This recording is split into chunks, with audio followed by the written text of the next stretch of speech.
जय हिंद साथियों, आप सभी का स्वागत है आपके अपने इस YouTube चैनल वीनस क्लासेस पर। आज की इस क्लास में हम लोग देखेंगे साथियों रेलवे ग्रुप डी 2026 के लिए साथियों साइंस के मोस्ट एक्सपेक्टेड और मोस्ट रिपीटेड क्वेश्चंस। ये उन छात्रों के लिए जिनका अभी पेपर नहीं हुआ है वो जरूर देखें, उनके लिए ये रामबाण सिद्ध होगी। तो बिना किसी विलंब के हम लोग सीधा प्रश्नों पर ही फोकस करते हैं। यहाँ पर साथियों पहला प्रश्न एक ये रहा, आपसे ऐसे भी प्रश्न पूछे जा रहे हैं साथियों। तो ये प्रश्न आपसे क्या कहता है, ये देखिए, ये मेरे प्यारे साथियों कहता, मेज पर रखी पुस्तक का ढेर किसके कारण नहीं हटता है, किसके कारण नहीं हटता है ये आपको बतलाना है। तो मेरे भाई पुस्तक पर रखी मेज पर रखी पुस्तक का ढेर जो है वो जड़ता के कारण नहीं हटता है। किसके कारण? जड़ता के कारण नहीं हटता है। इसी को साथियों न्यूटन का पहला नियम भी कहा जाता है,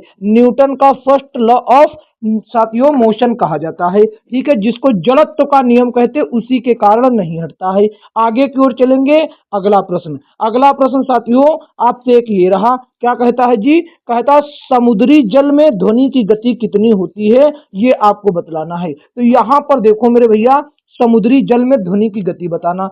आप जानते हैं कि ध्वनि, सबसे पहला काम आपको पता होना चाहिए कि ये जो ध्वनि है ये कैसी साथियों, ये एक अनुदैर्घ्य तरंग है। कैसी है? अनुदैर्घ्य तरंग है एक। ठीक है साथियों, और सबसे ज्यादा जो ध्वनि की गति होती है सबसे ज्यादा वो ठोस में होती है। किसमें? ठोस में। फिर साथियों द्रव में होती है। फिर उसके बाद मेरे भाई किसमें? सबसे कम गैस में होती है। ये बात भी आपको पता होनी चाहिए। लेकिन आपसे पूछा है समुद्री जल में, तो समुद्री जल में मेरे भाई 1531 मीटर प्रति सेकेंड होती है। और इसके चलते आपको वायु में भी साथियों जांच कर जाना है। ठीक है, वायु में अगर पूछे तो 332 मीटर प्रति सेकेंड होती है। ठीक है, इस बात को भी ध्यान में रखना है। आगे की ओर चलते हैं। यहां पर देखिए, ये प्रश्न भी काफी ऐसे ही एनसीईआरटी भाषा पर आधारित प्रश्न है। ये क्या कहता है? आवर्धक शीशा मैग्नीफाइंग ग्लास क्या होता है? आवर्धक शीशा या मैग्नीफाइंग ग्लास क्या होता है? ये साथियों क्या होता है बताना है आपको। उत्तल लेंस होता है, या उत्तल दर्पण होता है, या अवतल लेंस होता है, या अवतल दर्पण। देखिए प्रश्न तो बहुत इजी है लेकिन कंफ्यूजन बहुत ज्यादा इसमें है। तो साथियों सीधे तौर पर बता दीजिए, जो मैग्नीफाइंग ग्लास होता है, आवर्धक शीशा, ये मेरे भाई उत्तल लेंस को डिनोट करता है। ऑप्शन नंबर साथियों क्या हो जाता है? एक करेक्ट जवाब हो जाता है। आगे की ओर चलते यहां पर साथियों देखेंगे, ये प्रश्न देखिए क्या कहता है। कहता है मेरे भाई, आंख की फोकस दूरी को समायोजित कर निकट और दूर वस्तुओं पर ध्यान केंद्रित करने की क्षमता को क्या कहा जाता है, ये आपको बताना है। क्या कहा जाता है? ये मेरे भाई इसको कहा जाता है आंख की सामंजन क्षमता। आंख की सामंजन क्षमता इसको कहा जाता है। यानी कि ऑप्शन सी इसका एकदम सही जवाब हो जाता है मेरे भैया। आगे की ओर चलें, आगे की ओर चलते हैं। यहां पर साथियों देखेंगे, ये रहा क्या कहता है। कहता है साथियों ओम के नियम के अनुसार एक स्थिरांक बराबर क्या होता है? इसमें से कौन एक स्थिरांक है?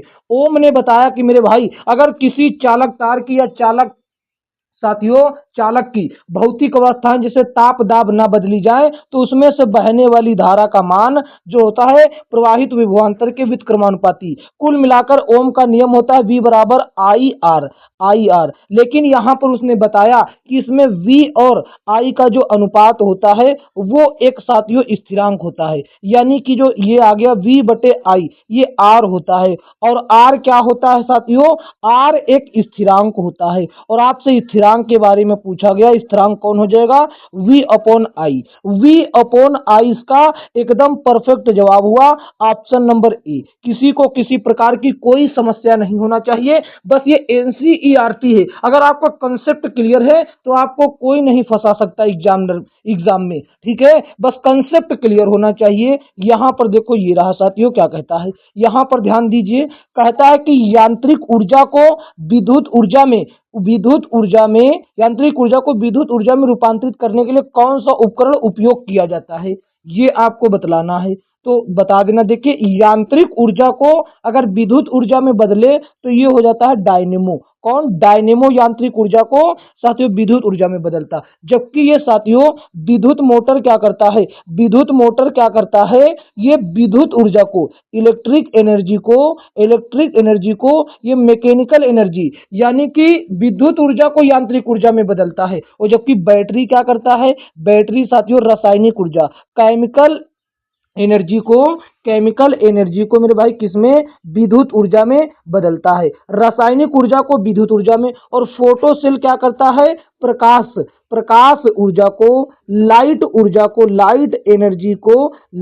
एनर्जी को मेरे भाई किसमें बदलता है, ये आपको बताना है। तो ये मेरे भाई विद्युत ऊर्जा में, इलेक्ट्रिक एनर्जी में बदलता है। ये चारों ऑप्शन इसके चलते आपको याद रखने की सलाह दी जाती है। आगे की ओर चलते हैं, यहां पर साथियों देखिए क्या कहता है। ये मेरे भाई कहता है कि डायोड को किस रूप में उपयोग किया जाता है। जो ये डायोड होता है, संधि डायोड, उसको किस रूप में उपयोग किया जाता है ये बताना है। इसको मेरे भाई रेक्टिफायर के रूप में इस्तेमाल किया जाता है। अच्छा, कौन बताएगा कि इस रेक्टिफायर का इस्तेमाल क्या होता है, रेक्टिफायर क्या काम करता है।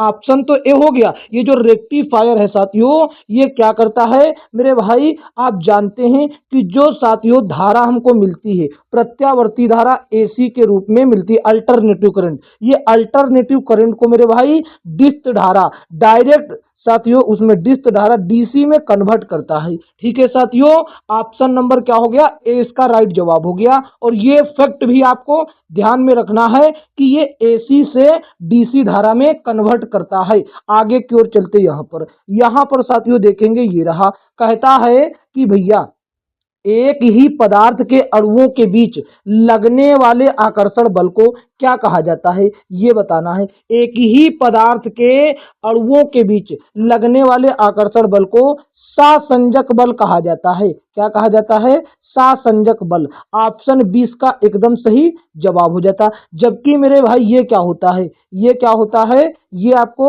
बतलाना है। ठीक है, ये क्या होता है, ये साथियों भिन्न भिन्न पदार्थों, भिन्न भिन्न परमाणु के अणुओं के बीच लगता है। और पृष्ठ तनाव ये बहुत महत्वपूर्ण है। पृष्ठ तनाव के कारण साथियों द्रव बूंद का आकार जो होता है गोल होता है, बूंद का आकार गोल। बूंद का गोल किसके कारण होता है, बूंद जो गोल होता है, पानी की बूंद गोल होती है किसके कारण, पृष्ठ तनाव के कारण।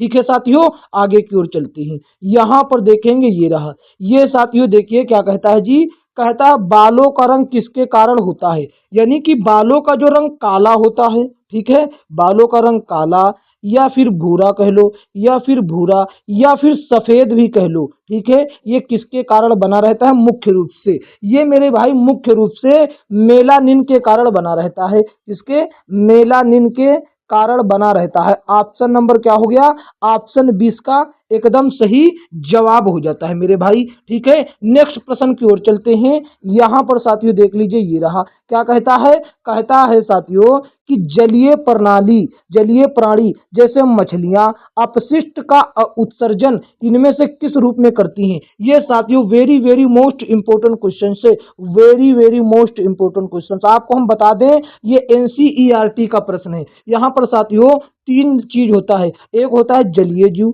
ठीक है, एक होता है जलीय जीव, और एक मेरे भाई होते हैं पक्षी वर्ग, और एक होते हैं जंतु या कह लो या प्राणी कह लो। ठीक है, जैसे कि हम लोग। ठीक है, ये तीन मूत्र के रूप में किस चीज का, देखो जो जलीय जीव होते हैं ये मूत्र के रूप में मेरे भाई किसका वो करते हैं, अमोनिया का, ये अमोनिया का उत्सर्जन करते हैं मूत्र के रूप में। ठीक है साथियों, और पक्षी होता है, पक्षी ये यूरिक अम्ल के रूप में करते हैं। ठीक है, यूरिक अम्ल के रूप में। और जो प्राणी जगत जैसे मानव और तमाम प्रकार के प्राणी ये साथियों यूरिया का उत्सर्जन करते हैं। ठीक है, यूरिया। अब आपसे क्या पूछा गया है, आपसे पूछा गया है कि जलीय जीव जैसे मछलियां, तो मछलियां लोग करता है, देखो यहां पर मछली लोग क्या करता है, अमोनिया, तो अमोनिया हो जाएगा ऑप्शन नंबर बी में दे रखा। और इसके अतिरिक्त ये भी आपको ध्यान में रखना है कि पक्षी जो होते हैं मेरे प्यारे साथियों, ये यूरिक अम्ल का और प्राणी यूरिया का उत्सर्जन करते हैं मल मूत्र के रूप में। ठीक है, मूत्र के रूप में। आगे की ओर चलते हैं, यहां पर साथियों देखेंगे सभी लोग देखिए भैया क्या कहता है, क्या कहता है, निम्न में से किसमें उपास्थि मौजूद नहीं होती। ये उपास्थि क्या होता है आपको बतलाना है। उपास्थि जो होता है साथियों, ये क्या होती है, ये एक प्रकार की हड्डी होती है, जो नरम क्वालिटी की हड्डी होती है वही होती है। आपको बताना है इसमें किसमें हड्डी नहीं होती। सभी लोग जानते हैं साथियों, पूरी दुनिया की वृक्क बोले तो किडनी, किडनी में किसी भी प्रकार की उपास्थि यानी कि हड्डी, नरम हड्डी नहीं होती है। तो डी इसका मेरे प्यारे साथियों एकदम सही जवाब हो जाता है। आगे की ओर चलेंगे। यहाँ पर साथियों देखिए क्या कहता है जी, कहता है कि अंडा को अंडाशय से कोख के माध्यम कोख अंडा को अंडाशय से कोख में किसके माध्यम से लाया जाता है, ये आपको बतलाना है। तो ये मेरे प्यारे साथियों, अंडे को अंडाशय से कोख में या गर्भाशय तक किसके माध्यम से लाया जाता है, तो ये लाया जाता है फेलोपियन ट्यूब के माध्यम से, जिसको डिंब वाहिनी भी कहा जाता है। डिंब वाहिनी भी कहा जाता है। इस बात को भी आपको ध्यान में रखने की सलाह दी जाती है। आगे की ओर चले भैया, आगे की ओर। यहाँ पर साथियों देखेंगे, ये देखिए साथियों, ये 13 नंबर क्वेश्चन क्या कहता है जी, ये रहा। ठीक है, ये साथियों कहता है निम्न में से कौन सा वृद्धि के लिए आवश्यक प्रोटीन प्रदान करता है। कौन भैया वृद्धि के लिए आवश्यक प्रोटीन प्रदान करते हैं, ये आपको बतलाना है। तो मेरे भाई सबसे ज्यादा जो दाल होती हैं वो वृद्धि के लिए प्रोटीन प्रदान करती हैं। ठीक है, ऑप्शन नंबर ए इसका एकदम सही जवाब हो जाता है भैया। ठीक है, आगे की ओर चलें, आगे की ओर। अच्छा, ये आपको बतलाना है मेरे साथियों कि ये जो प्रोटीन होते हैं इसका पाचन के लिए कौन, प्रोटीन किसके बहुलक होते हैं। प्रोटीन, ये कई बार क्वेश्चन पूछा गया है कि प्रोटीन जो होते हैं अमीनो अम्ल, अमीनो एसिड के बहुलक होते हैं, अमीनो एसिड के बहुलक होते हैं। इस बात को ध्यान में रखिएगा। आगे की ओर चलते हैं। यहाँ पर साथियों देख लीजिए क्या कहता है, कहता है पादप में किस समूह के अंतर्गत साधारण केंद्रिका वाले पादप आते हैं। साथियों बहुत महत्वपूर्ण क्वेश्चन है। यहाँ पर देखो, यहाँ पर साथियों हम लोग आपको बता दें, यहाँ पर हमसे कहा साधारण केंद्रिका वाले, तो यहाँ पर देखिए मेरे प्यारे साथियों पौधों को 5 भागों में बांटा गया, 5 भागों में। ठीक है, तो एक होता है थाइलोफाइटा, एक होता है थाइलोफाइटा, ठीक है, और दूसरा क्या होता है, दूसरा होता है ब्रायोफाइटा, दूसरा होता है ब्रायोफाइटा।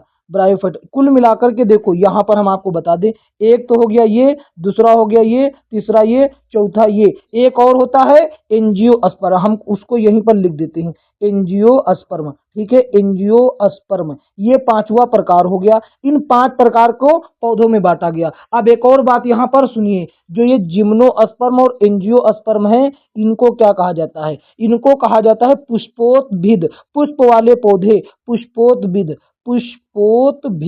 पुष्पोद्भिद। ठीक है, इनको ये कहा जाता है, जबकि ये 3 को अपुष्पोद्भिद कहा जाता है। ठीक है, अपुष्पोद्भिद कहा जाता है। ठीक है, ये बात हो गई। अब एक और बात सुनिए, यहाँ पर ये थैलोफाइटा जो होते हैं ये केवल जल में उगते हैं। कहाँ पर, ये केवल और केवल जल में उगते हैं। ठीक है, ब्रायोफाइटा ऐसे पौधे हैं जो जल में भी उगते हैं और स्थल में भी उगते हैं। ठीक है भैया। और ये जो टेरिडोफाइटा हो गए, टेरिडोफाइटा, ये केवल और केवल स्थल में ही उगते हैं। ठीक है साथियों, इस बात को ध्यान में रखिएगा। जिस कारण ये मेरे भैया देखो जल और स्थल दोनों में उगते हैं, इसीलिए ब्रायोफाइटा को पादप जगत का उभयचर कहा जाता है। क्या कहा जाता, पादप जगत का उभयचर कहा जाता है। इस बात को ध्यान रखिए। टेरिडोफाइटा केवल स्थल में उगता है, इसीलिए इसको मेरे भाई पादप जगत का सरीसृप कहा जाता है। ठीक है, पादप जगत का सरीसृप।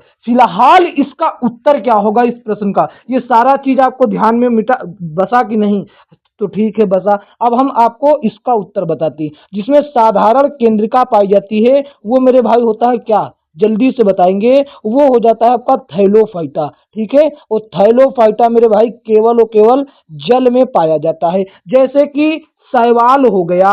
ठीक है, शैवाल हो गया, ये सभी आते हैं इसके अंतर्गत। आगे की ओर चलते हैं।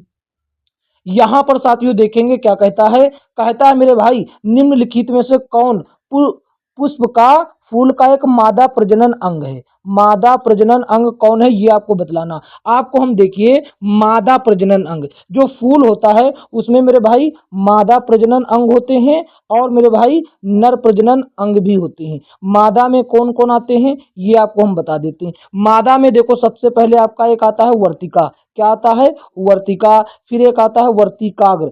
वर्तिकाग्र, ठीक है, वर्तिकाग्र। फिर आता है अंडाशय। ये तीन मुख्य रूप से आते हैं, ठीक है। अंडाशय, अंडाशय। लेकिन यहाँ पर आपको कहोगे सर कि ये तीनों नहीं दिख रहे हैं, तो उससे पहले हम आपको ये कुछ बताएं, लेकिन एक और बता देते यहाँ पर पुष्प में क्या क्या पाया जाता है ये आपको बता दें, ठीक है। पुष्प में क्या क्या पाया जाता है? पुष्प में मेरे प्यारे साथियों क्या पाया जाता है? ये साथियों पाया जाता है पराग, ठीक है। क्या पाया जाता है? पराग और पराग कोश।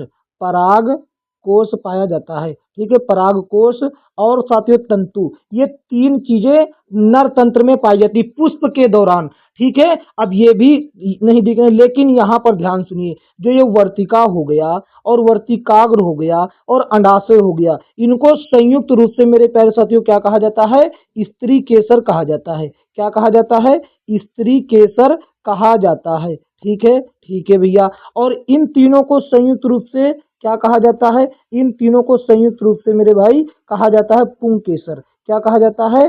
पुंकेसर कहा जाता है, ठीक है। यह बात भी आपको ध्यान रखना। अब आपको सीधे तौर पर देखिए यहाँ पर आपको दिख रहा है ऑप्शन नंबर डी में स्त्री केसर। तो स्त्री केसर ही तो मादा जनन का भाग है कि नहीं? क्योंकि उसके अंतर्गत तीनों मादा जनन के भाग आते हैं कि नहीं? बिल्कुल करेक्ट। अब मिस मत करिएगा, यहां से क्वेश्चंस प्रत्येक शिफ्ट में बनेगा, चाहे कोई भी रेलवे का एग्जाम हो, समझे? यहां से बन ही जाता है। तो इन चीजों को ध्यान में रखिएगा। आगे चलते हैं अगले प्रश्न की ओर। अगला प्रश्न यहां पर देखिए साथियों क्या कहता है? निम्नलिखित में से कौन सा जानवरों में पाया जाने वाला हार्मोन नहीं है? यहाँ पर देखो आपको बता दे जानकारी के लिए आपकी, मेरे भाई इंसुलिन जो है, इंसुलिन ये कहाँ पाया जाता है? ये मनुष्य में पाया जाता है। कहाँ पर पाया जाता है? मनुष्य में। और मनुष्य में पाया जाता है यानी कि अग्नाशय से स्रावित होता, तो ये जानवर में भी पाया जाता होगा। थायरॉक्सिन भी जानवर में पाया जाता और एड्रेनालाइन भी जानवर में। ये तीनों जानवर में पाए जाते हैं, जानवर और साथियों प्राणी जगत में पाए जाते हैं। लेकिन मेरे भाई ये जो ऑक्सिन होता है, कौन? ऑक्सिन। ऑक्सिन हार्मोन से ये पौधों में पाया जाता है, पौधों में। और पौधों में क्या करता है? पौधों की वृद्धि के लिए जिम्मेदार होता है। पौधों की वृद्धि इसी के कारण होती है, ठीक है। तो ऑप्शन नंबर 20 का एकदम सही जवाब हो गया। आगे की ओर चलेंगे। यहाँ पर साथियों देखिए ये रहा, क्या कहता है? कहता है oral polio vaccine. Oral polio vaccine किसके द्वारा विकसित की गई ये आपको बतलाना है।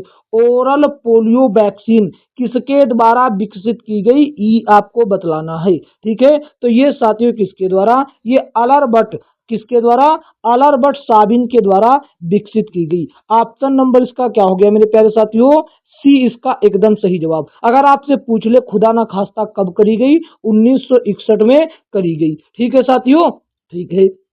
आगे की ओर, जबकि आप जानते हैं एडवर्ड जेनर को चेचक के टीके के लिए जाना जाता है। चेचक के टीके के लिए। अलेक्जेंडर फ्लेमिंग को मेरे भाई किसके लिए जाना जाता है? पेनिसिलिन के लिए।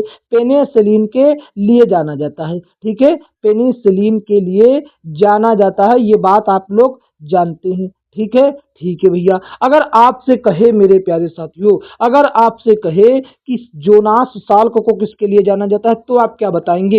जल्दी से बताओ मेरे प्यारे साथियों। ये औषधि के निर्माता थे या मेरे प्यारे साथियों और कोई काम किया? जल्दी से बताओ, ठीक है। तो ये औषधि के निर्माता थे। आगे की ओर चलेंगे। यहाँ पर साथियों देखेंगे ये रहा, कहता है राइनोस्कोप किस अंग की जांच करने वाला एक चिकित्सक यंत्र है? जल्दी से बताओ। तो ये जो राइनोस्कोप है ये नाक की जांच करता है, नाक के अंदर की जांच करने के लिए इस्तेमाल किया जाता है। यानी कि ऑप्शन नंबर इसका क्या हो जाता है?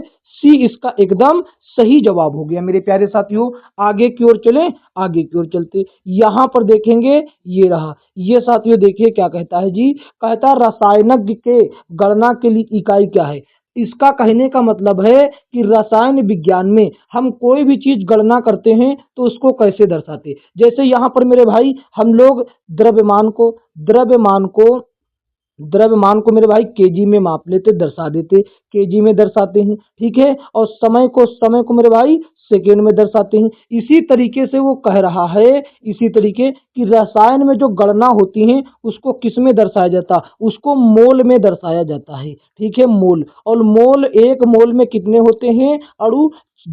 6.6.022 गुणे 10 का पावर 23 इतने अणु होते, और इसी को अवगाद्रो संख्या भी कहा जाता है, अवगाद्रो नंबर कहा जाता। नेक्स्ट प्रश्न की ओर चलते। यहाँ पर साथियों देखेंगे क्या कहता है। कहता ब्राउनियन गति की खोज किसने की? ब्राउनियन गति की खोज किसने की, ये आपको बतलाना है। तो ब्राउनियन गति की खोज रॉबर्ट ब्राउन ने करी थी। किसने किया था? रॉबर्ट ब्राउन ने कोलाइडी कणों के टेढ़े मेढ़े व अनियमित गति को रॉबर्ट ब्राउन ने साथियों ब्राउनियन गति कहा। ठीक है भैया। ऑप्शन नंबर ई आपको हम समझा दे। जैसे ये एक बर्तन है, ये एक बर्तन, इसमें तमाम प्रकार के कोलाइडी कण बिलियन भरा हुआ है। जो इसके छोटे छोटे कण हैं वो अनियमित रूप से इधर उधर टेढ़ी मेढ़ी गति कर रहे हैं, तो इस गति को ही रॉबर्ट ब्राउन ने ब्राउनियन गति का नाम दे दिया। बस सिंपल सा है। आगे की ओर चलते हैं। यहाँ पर साथियों देखते हैं, ये रहा। ये साथियों देखिए क्या कहता है। कहता है एक तत्व का इलेक्ट्रॉनिक विन्यास 2828282 है, इसका नाम बताओ। यहाँ पर आपको क्या करना है, ये जोड़ लेना है। आपको क्या करना है जी, आपको साथियों जोड़ लेना है इन तीनों को। ठीक है, इन तीनों को आपको जोड़ना। 8 2 10 10 2 12, ये कितना आ गया 12। और 12 किसका परमाणु क्रमांक होता है? 12 मेरे प्यारे साथियों मैग्नीशियम का होता है। मैग्नीशियम ऑप्शन नंबर सी इसका एकदम सही जवाब हो गया कि नहीं? बिल्कुल हो गया। आगे की ओर चलेंगे। यहाँ पर आप देखेंगे ये प्रश्न साथियों बेहतरीन है। क्या कहता है? निम्न में से किस तत्व में इलेक्ट्रॉन ग्रहण करने की अपेक्षाकृत अधिक होती है? मेरे प्यारे साथियों आपसे पूछना चाह रहा कि कौन तत्व इलेक्ट्रॉन सबसे ज्यादा ग्रहण करता है? मेरे भाई सबसे ज्यादा विद्युत ऋणात्मक फ्लोरीन होता है, सबसे ज्यादा। तो सबसे ज्यादा इलेक्ट्रॉन ग्रहण करने की क्षमता इसी के पास होती है, इसी के पास। और इसकी परमाणु संख्या मेरे भाई 9 होती है, और ये हाइड्रोजन समूह के अंतर्गत आता है। ठीक है भैया। ऑप्शन सी इसका राइट जवाब हो गया। आगे की ओर चलते हैं, आगे चलेंगे। यहाँ पर साथियों देखिए ये रहा। क्या कहता है जी? कहता है निम्नलिखित में से कौन सी धातु अल्मुनियम से कम अभिक्रियाशील है, ये आपको बतलाना है। ठीक है, तो यहाँ पर देखो, आप जानते हैं सक्रियता श्रेणी सबसे ज्यादा जो नंबर 1 पर है वो साथियों पोटेशियम हो जाता, फिर उसके बाद सोडियम हो जाता है, फिर इसके बाद साथियों कैल्शियम हो जाता। इसी तरीके से यहाँ कहीं पर मेरे भाई आपके सामने आ जाता है एल्यूमिनियम। अब आपसे पूछता है कि एल्यूमिनियम से कम अभिक्रियाशील, एल्यूमिनियम से कम, तो एल्यूमिनियम के बाद आता है यहाँ पर जेडेन। कौन आता है? जिंक। तो एल्यूमिनियम से कम मेरे भाई जिंक हो जाता। ऑप्शन नंबर सी इसका एकदम सही जवाब हो जाता है। इस बात को ध्यान में रखेंगे मेरे प्यारे साथियों। ठीक है भैया। यहाँ पर देखेंगे आगे साथियों ये रहा।